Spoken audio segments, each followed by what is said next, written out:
Buenas tardes, llegamos a esta mesa de clausura final de este GN 2021. Ha sido un festival intenso. Sabéis que hemos hecho un recorrido por esos objetivos de desarrollo sostenible, que hemos intentado aunar literatura y mundos más sostenibles, más equitativos, más igualitarios, que hemos intentado poner nuestro granito de arena en esta consecución, y vamos con esta mesa clausura que estoy acompañada por 4 autores, 2 autoras, 2 autores. Mesa final de este GN, bienvenidos, así que voy a darles paso ya. Ramona Solé, buenas tardes, bienvenida. Hola, buenas tardes. Jorge Sánchez, gracias por unirte a esta mesa final de GN, bienvenido. Hola, buenas tardes, ¿qué tal? AJ Raven, un placer. Hola, buenas tardes a vosotros por invitarme. Y Natalia Gómez Navajas, que aunque compartimos apellido, prometemos que no somos familia. Natalia, bienvenida. Hola, buenas tardes, Beatriz. Bueno, creo que las habréis reconocido probablemente. Ramona, coordinadora de Les Borges Negres. Natalia comienza ese Logroño en negro. Larga vida a los festivales, larga vida al género noir. Espero que todas podamos ir sumando ya presencial a lo largo de este año y sobre todo el año que viene. Así que a seguir apostando por el género y a seguir encontrándonos en estos espacios, aunque sean virtuales. Ramona, comienzo contigo, si te parece, escritora, primera novela, finalista de Morella. Estás a unos días de saber si te llevas ese premio de Valencia Negra con Bisturí. ¿Cómo te encuentras? ¿Cómo sientes? ¿Cómo va esa participación y esa aventura por todos los certámenes que además te reconocen las novelas a estas dimensiones? Muy bien. Esta es la tercera y después de estar encerrados, que salgas y que bueno, que fue la tercera novela más vendida en Lleida y entonces y te nominan y todo esto, pues es como un subidón ir de estar encerrado en casa a esto, ¿no? Que te deja un poco descolocado, pero súper contenta y muy bien. Iremos después con Bisturí, pero quiero comenzar con una pregunta para todos, si me la podéis contestar al hilo de lo que ha sido todo el certamen. Hablamos de sensibilidad en cuanto a la literatura como autores, como ese inicio de novela cuando nos sentamos frente al folio en blanco, cuando empezamos a acotar ideas y a darle forma a nuestras obras. ¿Cómo os aproximáis a las sensibilidades? ¿Cómo os aproximáis a la realidad a la hora? ¿Es importante, la manejáis a unos niveles importantes o priorizáis más la trama? Ramona. A mí me gustan empiezo yo, bueno, no sé, a mí me gustan las novelas de personajes, entonces me dedico un poco a que el lector también conozca al personaje para que entre más en la historia. La trama es importante, claro, pero claro, la trama también son los personajes, también es lo que les ha pasado y por qué hacen lo que hacen, ¿no? Entonces yo creo que es muy importante que definamos bien, bueno, eso, las sensibilidades de cada personaje y los motivos y todo eso, ¿no? AJ, si hablamos de sensibilidades con la realidad, si hablamos de sensibilidades con nuestro entorno, de cuestionamiento social, de cuestionamiento político, de los axiomas del género, ¿cómo afrontas este tipo de situaciones, de sensibilidades? ¿Cómo es de protagónico en tu obra? Pues yo lo que ha dicho también Ramona, para mí la sensibilidad tiene que ser, al fin y al cabo nuestros personajes son humanos y su sensibilidad tiene que ser la que él aporte y con la que él maneje, pero yo pienso que también puede ser una sensibilidad dura para los personajes, pero nunca cayendo en el estereotipo. Tienen que ser personajes humanos. Tienen que tener, pues como todos tenemos, nuestra sensibilidad, dura, hay que más blando, pero al fin y al cabo humanos. Los personajes deben de ser humanos. Pues es a J. Raven, escritor, última novela Sangre por carne. ¿Cómo nos definirías esta obra, J? 100% negra. La verdad es una novela con sabor a clásico, pero centrado en épocas contemporáneas, pero siempre con las características y los ingredientes que tiene que tener la novela en el género negro, pero sin quitarle tu toque personal, tu marca. Pero yo diría que es una novela 100% negra y con bastantes ingredientes del género. Pasamos, os presento Natalia Gómez, creo que Natalia conoceréis todos, autora de Tras el Objetivo, de Buzali, que fue finalista en Cartagena Negra y que ahora nos está de ruta ya de presentaciones con Aras de Venganza. Natalia, ¿qué tal? ¿Cómo estás? Hola, buenas tardes, Beatriz. Bien, con muchas ganas de volver a la normalidad. De volver al presencial. Sé que has tenido varias presentaciones en estos últimos días. ¿Cómo es la vuelta a ese contacto? Pues emocionante. Siempre el contacto con el lector es algo, yo creo que necesario para todos los que nos dedicamos a esto, porque lo digo y lo diré siempre, no me cansa de decirlo, es esa mitad que nos completa a los escritores. Sin los lectores no somos nada. Y el presencial yo creo que es totalmente imprescindible por lo menos para mí, en mi caso, necesito ese calor, necesito esa acogida y ese poder tocar, ver las caras y sentir las emociones de gente que ha podido leer tu novela o que está leyéndola. Y muy bien, muy a gusto. Y te traslado también la misma pregunta que a los compañeros, Natalia. ¿Cómo es de importante la sensibilidad, la realidad, el peso de los problemas de la calle en tus obras? Pues yo creo que es algo imprescindible también a la hora de las novelas, porque mis personajes, yo creo que todos tienen algo en común, que son como muy de carne y hueso, muy del día a día, muy del que te los puedes encontrar por la calle. No son personajes que puedan ser superhéroes. Y entonces todos tienen esa carga. Al final, de alguna manera, todos llevamos como una mochila y más con piedras más grandes, más pequeñas, más o menos gestionables, pero yo creo que en todas las novelas lo tengo reflejado, ese peso y, y, y eso que el andar por el día a día y lo que acontece, sabes que la vida es lo que se vive entre los grandes momentos, ¿no? Entre ocasiones especiales, y yo creo que de alguna forma se refleja en las novelas. Y Jorge Sánchez os presentó al último protagonista de esta mesa, Jorge Sánchez, autor de Nunca debiste atravesar esos parajes, escritor, licenciado en psicología. Jorge, entiendo que el peso de esa sensibilidad psicológica, cómo afrontamos estos cuestionamientos, estos problemas del día a día, en tu obra estarán presentes. Claro, y bueno, también estudié estudios ingleses, entonces, bueno, tengo influencia de autores americanos. En mi caso, yo empecé escribiendo relatos al estilo de Raymond Carver, entonces los personajes son muy del día a día y un tema central es la ruptura del sueño americano o el equivalente en nuestros días, y como en personajes muy de a pie, de lo que se ha venido a llamar clase media, puede haber muchas cosas espeluznantes detrás. Quizá no es tanto pues, los problemas que se notan, sino que están escondidos, y eso lo trato de reflejar. Jota, hablábamos en la mesa anterior con James Valderrama, con el escritor académico de Colombia, cómo la novela negra ha supuesto una ruptura, una creación de un discurso distinto al discurso oficial y cómo ha llegado a los lectores a través de esa canalización. ¿Ese discurso oficial crees que debemos romperlo? ¿Intentas romperlo siempre desde tus novelas o no le priorizas? Intento romperlo siempre.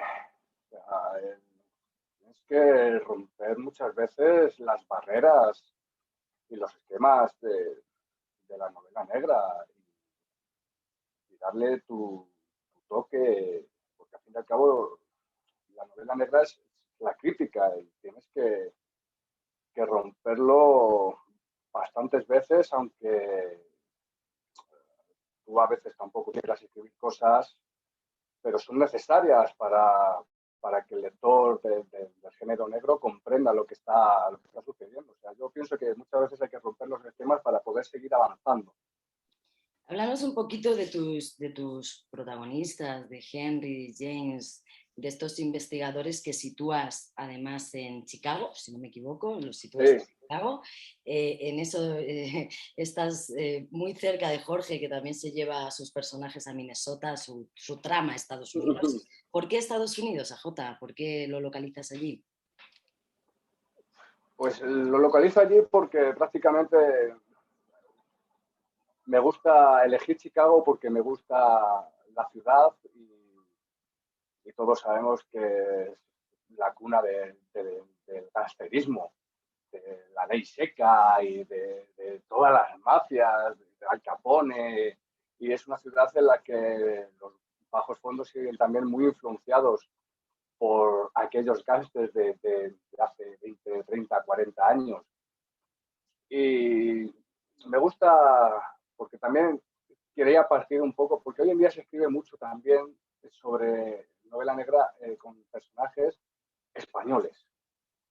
O sea, el típico guardia civil, policía nacional, un criminólogo. Y hay que romper lo que hablábamos antes, hay que romper un poquito el esquema y también llevártelos a otro lado. Me gustan también las novelas nórdicas porque es distinto a lo que escriben aquí muchos autores españoles, basándose que es que lees luego muchas de las novelas y son prácticamente todas parecidas, el Guardia Civil, el Policía Nacional. Sí, a mí me gusta Estados Unidos porque, como ya te digo, yo quería contar los bajos fondos de la ciudad de Chicago. Pero te podías haber quedado en los bajos fondos de la ciudad de Madrid, que también existe. Sí, también me gusta, pero me gusta más Chicago en ese sentido para contar también un poco más de los gángsters y también tirar ahí un poquito, jugar con ese juego que da mucho de los bajos fondos, de conocer también, para que la gente conozca también cómo ha influenciado los gángsters a la novela negra y para que lo conozcan también un poco. Y por eso elegí la ciudad de Chicago.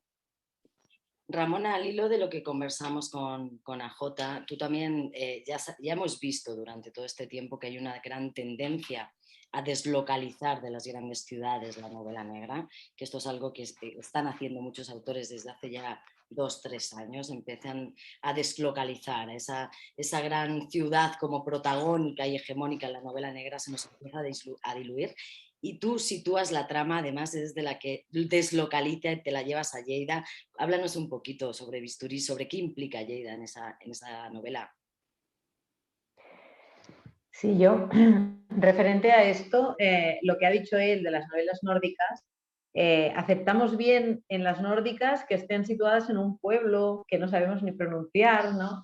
Y esas cosas, en cambio, durante mucho tiempo las tramas más oscuras estaban en ciudades grandes, ¿no? Madrid, Barcelona, estas ciudades más que tienen más estos barrios más conflictivos, ¿no? Pero en realidad la delincuencia está en todas partes, ¿no? En todas partes pasa de todo. Y entonces es lo que conozco más, ¿no? Y a mí me ha gustado en todas las novelas hacerlo así, ¿no? Como de cercanía. Y yo creo que ahora hace un tiempo ya que pasa eso, ¿no? Que hablamos de ciudades que nos son más cercanas, pero los lectores no estaban tan acostumbrados. Entonces era más difícil que aceptaran. Están más acostumbrados a leer, pues eso, ¿no? O americanas o nórdicas, o si son españolas, de ciudades grandes. Y ahora ya se han abierto, ¿no? a todo, ¿no? Y esto muy bien, ¿no? Porque hay sitio para todo. Tenían que acostumbrarse un poco a que los autores locales o los autores más cercanos pues también situaran, que luego también les gusta, ¿no? Reconocer las calles y los lugares y pensar que, ostras, aquí ha pasado esto, ¿no? Entrar en el bar donde han ido a tomar un café los protagonistas. Y bueno, está bien, yo creo que a mí me gusta también hacer eso. Natalia, tú has regresado también con Aras de Venganza, ¿no? Tras el objetivo lo situaste en Nueva Orleans, Bouzali nos llevaste incluso a Albania y ahora vas a tierras riojanas. También por una cuestión de cercanía, por esta deslocalización que está viviendo el género, ¿por qué en tu caso regresas a Rioja? Mira, yo tenía pendiente, me apetecía mucho escribir algo ambientado aquí en La Rioja, pero tenía pues, una especie de freno, porque al ser la gran parte, mi mayoría de lectores riojanos, pues era como te van a observar con lupa cualquier descripción que tú hagas, cualquier ubicación que metas en la novela. Y di con una página en internet que describía una serie de localizaciones en La Rioja que tenían un nexo en común, y a través de ese nexo en común se convirtió en la semilla perfecta para idear Aras de Venganza. Y me apetecía poner en relieve el valor de nuestra tierra. Al final, como ha dicho Ramona, el mal está en cualquier parte, no te tienes por qué ir a un barrio de Barcelona o a un barrio de Madrid. Y también me apetecía, por otro lado, el hacer esa controversia entre lo que implica que Logroño, La Rioja y Logroño, hasta hace nada ha sido, según estadísticas, una de las ciudades como más tranquilas, ¿no?, para vivir, con menos delincuencia. El poner en jaque un poco a la policía de aquí con la trama de la novela, ¿no? Entonces, creo que al final lo que consigo es crear un personaje más, lo que son las ubicaciones, lo que es la ciudad, la provincia, el hacer un personaje más de ella. Y luego pues me apetecía mucho el poder exportar mi tierra fuera de las fronteras que tenemos y que se conozca por algo más que por el vino, que es muy bueno, nuestro vino es buenísimo, pero que los paisajes que tenemos y otro tipo de cosas que salen en la novela también, de alguna manera exportarlo y hacerlo visible al resto de españoles, que está muy bien. Tanto Aras de Venganza, Natalia, como Bisturí de Ramona Soler, habéis utilizado una simbología muy marcada en la trama. ¿Por qué te ha llevado a esta simbología tan especial, con ese víctima en el altar al modo de ofrenda? ¿Qué te ofrece toda esta simbología en la trama? Pues me ofrecía de alguna manera, el poder explorar o el poder dar a conocer toda la mente del antagonista, ¿no? Porque, bueno, pues él tiene un problema psicológico, es un sociópata, psicópata, y llega a esta sociopatía, aparte de que él, yo creo que nace siendo psicópata, pero encima todo lo que él sufre de pequeño de alguna manera, ¿no? Entonces es como dar a entender que los actos o las vivencias que nosotros tenemos de críos de alguna manera forjan la mente del adulto y muchas veces marcan el camino hacia por el que va a actuar ese adulto, ¿no? Cómo puede ser, cómo puede marcarte de alguna forma las vivencias que tú has tenido de crío. Y entonces di con esto en lo que te comentaba, di con este mapita en internet, bueno, que no era un mapa, pero sí que era una serie de localizaciones y todas tenían ese nexo en común que me vino genial para poderlo adaptar a lo que yo tenía en mente con el problema del antagonista, del psicópata.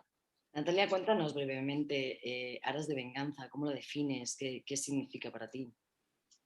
Pues, bueno, para mí me abrió, lo que te digo, me abrió la posibilidad de enfrentar una novela en territorio riojano y de poder acercarme de alguna forma más a esa literatura. Lo están hablando por aquí, tenemos la Asociación de Escritores Riojanos y ya le han puesto nombre a todo lo es el riojanuar y dicen que tenemos que empezar a exportar un riojanar ya, ¿no? Porque están empezando a salir autores de novela negra riojanos bastante con peso y que van a tener voces que van a decir algo. Entonces, ser parte de todo esto me parece una maravilla, ¿no? De poder exportar nuestra tierra de alguna forma. Y bueno, a la hora de escribir fue como, no sé, pasé un tiempo con mis personajes como muy entrañables, parte de los personajes, luego me enfrenté a unas mentes muy oscuras a través de del antagonista, me metí mucho en el tema de la sociopatía, de la psicopatía y Durete por ahí, ¿sabes? Pero al final chulo, porque yo creo que nos gusta escribir sobre estos temas, un poco de gentes marginales y de mentes turbias. Yo creo que nos gusta porque si no, no lo haríamos. Está claro, si no, no nos acercaríamos a ese tipo de mentes. Jorge, tú te acercas en este caso a Minnesota Sí. y además creas un personaje que pertenece al FBI, Heather Persons. Sí. Y me gustaría saber cómo procesas la documentación, cómo es ese proceso, cómo te acercas a Minnesota, al FBI, a todo ese entorno, ¿no? Que para nosotros nos pilla un poco lejos. Bueno, pues al haber estudiado asignaturas de criminología, me basé un poco en los asesinos en serie, la psicología, de cómo se introdujo la psicología en el FBI, Mindhunter, todo esto. El hecho de elegir Minnesota, hablando con personas de Estados Unidos, me dieron ciertas ideas de poder elegir pues, un lugar donde también la naturaleza te ayuda a crear suspense, porque digamos, hay lagos que se deshielan, casas abandonadas, el entorno natural te ayuda bastante. Sí es verdad que estoy haciendo firmas de libros en Casa del Libro y a la gente le está gustando este personaje, que además está en primera persona, como es la novela americana. Pero también, aunque pueda continuar esa saga, porque luego quiero traducirla también, porque yo me traduzco al inglés, ha salido otro libro que es Hielo Seco, que bueno, este está ambientado en Castellón, Oropesa del Mar y todas estas, o sea que yo me pego unos cambios brutales. Ahora mismo pues tengo otro inédito que está en el sur de Madrid, Fuenlabrada, Alcorcón, Parla, Nuevos Ministerios, y bueno, sí que son personajes muy de a pie, muy cercanos, lo que hablamos antes, pero creo que son zonas que no se han explotado mucho. Así un entorno más urbano, sin que sea en el centro, sin que sea en la capital. Digamos que tengo como varios proyectos y que cada uno de ellos podrían ser diferentes sagas. El de Hielo Seco me lo ha publicado una editorial en Canadá, entonces, claro, se llama Cloud Lighthouse, y a ellos les llama mucho la atención ver pues un pueblo costero que no conocen, de España, ¿no? Y bueno, está en Amazon, se está moviendo el Misterio Internacional, esa categoría y tal. Y digamos que sí, me gusta variar con diferentes entornos. Sí que no es lo mismo hacer una novela sobre asesinos en serie y donde ya va a tener un determinado formato que situarte en un barrio más de a pie, más de por aquí, donde puedes pues, tratar el tema de la vivienda, la corrupción, el mundo de la noche, lo que he estado escribiendo que está inédito es en los años 90 y hay muchas tribus urbanas, gente pues de 19, 20 años.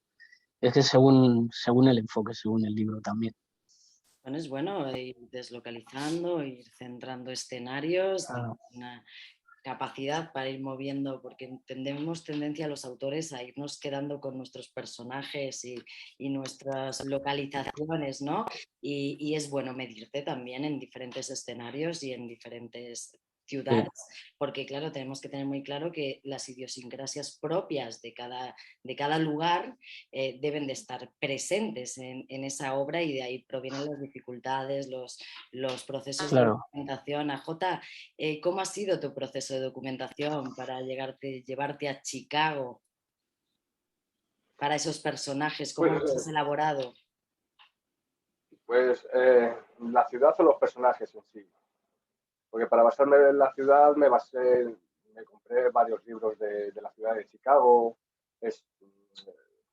recopilé mucha información, muchos viajeros, de los blogs, de todos, y al fin y al cabo el crimen es igual en Chicago que en Fuenlabrada, que en La Rioja. ¿Sabes? El asesinato es el asesinato. O sea, da igual donde se produzca. O sea, la muerte es igual en todos los lados. Y para los personajes, pues la verdad es que es muy humano. Mi detective es muy humano, con sus manías, con sus paranoia, con su corazoncito también, con todas las emociones que puede tener el género humano, todas las que tenemos las personas. Cuéntanos brevemente, AJ, unas líneas definitorias de Sangre por Carne. Cuéntanos de qué va, qué pretendes poner de relieve en esta novela. ¿Qué pretendo? Hacer una novela primero entretenida, también, muy importante. Describir un poquito los bajos fondos también de Chicago, un poquito de los Castle, que me gusta también. Pero una crítica social, al fin y al cabo, la crítica que haces en Estados Unidos es una crítica también que puedes hacer en España o en otro país, porque al fin y al cabo la sociedad es la misma. O sea, la corrupción está igual aquí que allí, que en todos los lados. Y todo lo que hablaba Jorge, por ejemplo, de la vivienda, que le estaba comentando antes, pues la vivienda es igual aquí, la ocupación es igual allí, que en cualquier país. Y claro, yo defino la novela negra como la novela de la sociedad, una novela humana. O sea, una novela que tienes que describir todo lo que pasa en la sociedad y todo lo que ocurre. Pero cuéntanos un poquito de la trama. La trama gira en torno a una asesina que comete 5 crímenes y en los que el detective tendrá que descubrirlos, pero va a tener varios obstáculos que le van a poner entre la espada y la pared. Va a tener muchos enfrentamientos con todos, prácticamente. O sea, bastantes obstáculos y hasta que los resuelva va a tener que luchar bastante. Bueno, pasamos a Ramona. Ramona, decíamos con Natalia que tu obra también tiene mucha simbología. En esta has planteado un asesino que deja a sus víctimas con vida, pero con las manos cortadas. ¿Qué ocurre? Sí, bueno, esto es lo de las sensibilidades, ¿no? Lo que dices que ves a veces alguna noticia que te da mucha rabia y entonces piensas que antes, en la Edad Media o así, ¿no? Por robar una manzana por hambre, les cortaban una mano, ¿no? Y ahora en 4 días están en la calle por hacer cosas muy graves, ¿no? Entonces te coge rabia y dices, ahora cogería el bisturí, ¿no? Y eso fue lo fácil, ¿no? Pensar eso. Pero luego cuando me metí a investigar, pues todos los médicos con los que consultaba y eso, pues me decían que no podía ser, porque claro, yo puedo coger el bisturí y echarme a matar en cualquier sitio, en la calle, en la casa, en donde sea. Pero yo lo que quería era que el bisturí hiciera su trabajo, ¿no? Que operara, pero que lo hiciera en casa del que quería operar, no en un quirófano. Entonces me decían que había que la máquina de anestesia pues tenía unas dificultades y que tenía que ser en un quirófano. Entonces ya estuve a punto de dejarlo correr. Pero luego, mira, digo, pues voy a decir por Facebook, ¿no? Como lo que dicen, hay un médico en la sala, y dije por Facebook, pregunté a ver si había algún anestesista para hacerle 4 preguntas, porque no conocía a ninguno. Y en 3 segundos me contestó uno, empezamos a hablar y yo le dije qué quería hacer, con quién lo quería, quién quería que fueran los culpables. Y entonces me dijo él, ya sé qué anestesia tienes que utilizar. Y él me solucionó, pues bueno, si no, no estaríamos ahora aquí, ¿no? Y entonces, pues él me ha acompañado también durante la novela y luego se ha leído el libro antes de que se fuera publicado. Y bueno, y es eso, ¿no? Lo que quería hacer yo era eso, ¿no? Castigar con un castigo que fuera para toda la vida. Ahora, la semana pasada estuve en un club de lectura que ya lo habían leído y un señor me dijo que te ha pasado a ti algo porque ¿por qué les has querido hacer tanto daño, no? Porque podías hacer algo menos, ¿no? Que lo castigas y ya está. Pero yo lo que quería es que igual como hay víctimas de agresiones y de cosas que les dura toda la vida el trauma, ¿no? Pues yo quería causar algo, un castigo que durara toda la vida, ¿no? bueno, lo que pone la frase, voy a enseñar el libro, ¿no? Ya, lo que pone la frase que la muerte no es el peor castigo. Yo quería un castigo que lo vivieran, no que les causara la muerte. Este es Tendremos el que hilo leer para principal. descubrir el porqué, claro. O sea que, leeremos Bisturí. Yo ya tengo que decir que lo he comenzado, no he llegado a tiempo de acabarlo, pero lo he comenzado ya. Y ahora os quiero lanzar una pregunta a todos, y Ramona, me la contestas tú si quieres de primeras, y es un planteamiento como autores que a mí me preocupa un poco. Vivimos en tiempos como autores de la empatía con el lector, con los personajes. Os pregunto, ¿el lector tiene que sentir esa empatía o tiene que conocer las necesidades, las motivaciones, el por qué actúa como actúa un personaje? ¿Por qué estamos dando tanto bombo a la empatía con el lector? Si es que... Empatía con los personajes, quieres decir. Que tiene que, sí, bueno, yo creo que es para que entre en la historia. Creo que igual como tú cuando la escribes, ¿no? Cuando los personajes a veces tú has pensado que harían una cosa y luego decides que vas a cambiar un poco eso, ese camino, es porque ya te has metido dentro del personaje y que te tienes que meter en este, en el otro y en el otro, en 5, en 6, en los que sea, ¿no? Y entonces el lector yo creo que también necesita meterse en el personaje. Yo quiero, no sé si lo consigo, ¿no? Pero yo quiero que cuando se vaya a trabajar aún esté de vez en cuando pensando a ver qué le va a pasar a ese, ¿no? Y por qué hace esto el otro, ¿no? Entonces se ha metido en la historia, ¿no? Y entonces, claro, yo creo que sí, que tiene que empatizar con el bueno, con el malo, bueno, empatizar, que tiene que creérselo. Empatizar ya, empatizará con quien quiera, ¿no? Pero que tiene que creerse todos los personajes pues para entrar en la historia bien, ¿no? Natalia, personajes creíbles, por supuesto, porque si no el lector nos cierra el libro a las primeras de cambio y no continúa. Pero ¿cómo se hace empático un psicópata? Mira, yo en el caso de Aras de Venganza, yo creo que yo creo que el psicópata no llegas a empatizar con él. Pero, por ejemplo, en Buzali sí. Buzali es un personaje que no es un psicópata, pero es un malo malísimo, es un narcotraficante, es un mafioso albanés. Y yo la experiencia que tengo con Buzali es que la gente termina empatizando. No lo llegan a defender, pero lo entienden, lo comprenden y lo justifican. Y es un hombre que mata, que roba, que vende armas, que vende drogas, que vende mujeres y al final la gente empatiza con la mayoría de los lectores han empatizado con Alexander Buzali, con un mafioso albanés. En Aras de Venganza no le he dado no he querido que la gente empatizase tanto. Yo creo que a la hora de escribir tú eres capaz como escritor o intentas, ¿no? que los lectores empaticen con unos personajes o con otros. Y yo creo que sí. Por ejemplo, en mi caso, el personaje de Ana Sánchez, de la comisaria, que en un principio no es la que lleva el peso de la novela, pero al final llegamos a la misma. Todos los lectores que la han leído han llegado todos a la misma conclusión. Ana va evolucionando, su personaje que va evolucionando, va ganando peso y al final termina llevando la trama de la novela. Y yo creo que es necesario porque al final cuando tú tienes un protagonista, si la novela es protagonista o si la novela el protagonista es el antagonista, ¿no?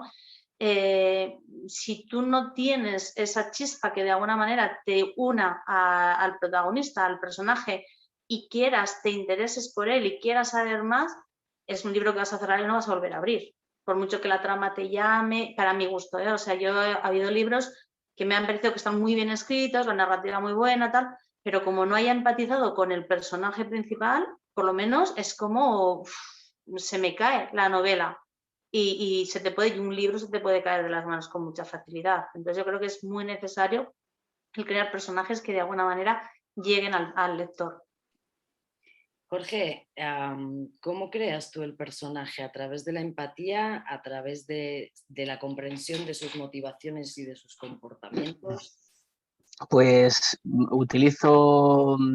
defino bien su forma de hablar, muletillas, las descripciones sin pasarme pues un poco la pinta que tiene, pero también hago que sea, pues lo que decía antes, un personaje más de a pie, que el delito sea pequeño, ¿no? Imagínate, pues todas las series hablan de el jefe de un gran cártel, que es alguien que nunca te vas a encontrar. Pero sin embargo, si tú tienes un empresario que tiene empresas legales, que es currante, pero que de vez en cuando pues empieza a hacerle, o, no sé, empieza a tener ciertos negocios que son un poco oscuros, o tienes a un policía que le hace el favor de falsificarle documentación a un inmigrante, que sea ambiguo, que tú no puedas decir es totalmente bueno, totalmente malo, y que quizá los delitos que cometa pues puede ser de un punto de vista legal tener mayor o menor pena, pero quizás sus acciones le afectan a otro de los personajes principales, le pueden destrozar la vida o le pueden resolver la vida, ¿no? Entonces, eso simplemente haciendo de lo pequeño grande, y tampoco explico mucho lo que siente el personaje. Quizás sí que hay veces que aquí debería haber metido más otro tipo de narrador, estilo indirecto libre, pero yo intento que cuando haces esas explicaciones sean breves, que no sean, que no excederte en detalles, en explicar cosas que no te sirven. Es un poco AJ, por qué quise. vamos a ir terminando porque se nos va el tiempo. Nos ponemos a hablar de novela negra, de procesos de escritura, de personajes y se nos va el tiempo porque todos nos imbuimos de la conversación. AJ, para ir terminando, atrévete a definirme la novela negra. Pues sí, te voy a dar un ejemplo, si quieres, para que, y ya verás cómo la gente lo va a entender esto, tanto puristas como no puristas, académicos, todo.